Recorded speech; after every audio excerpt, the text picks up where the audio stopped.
உலக பிரசித்தி பெற்ற தஞ்சை பெரிய கோவிலில் 100 ஆண்டுகளுக்கு பிறகு புதனன்று நடைபெற்ற தேரோட்ட திருவிழாவில் பல்லாயிரக்கணக்கான பக்தர்கள் பங்கேற்றனர்.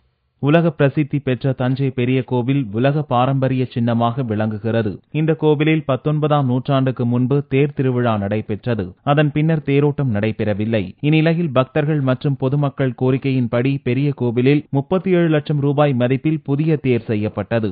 இதையடுத்து 100 ஆண்டுகளுக்கு பின்னர் புதனன்று நடந்த திருத்தேரோட்டத்தில் பல்லாயிரக்கணக்கான பக்தர்கள் பங்கேற்று தேரின் வடம் பிடித்து இழுத்தனர். முன்னதாக கோவிலில் சிறப்பு பூஜைகள், தீபாராதனை காட்டப்பட்டு தியாகராஜ பெருமான், பஞ்சமூர்த்திகளுடன் வான வேடிக்கைகள், இசைக்கருவிகள் முழங்க தேரில் எழுந்தருள தேரோட்டம் நடைபெற்றது.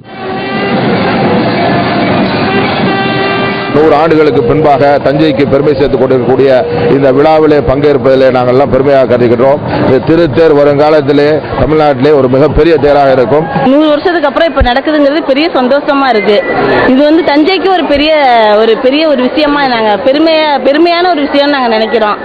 இது எங்க தலைமுறையில நாங்க பாக்குறது ரொம்ப சந்தோஷம். 100 ஆண்டுகளுக்கு பிறகு நடந்த தேரோட்ட திருவிழாவில் அமைச்சர்கள் காமராஜ், வைத்திலிங்கம், மாவட்ட கலெக்டர் சுப்பையன் உட்பட திரளான பக்தர்கள் பங்கேற்று தரிசனம் செய்தனர்.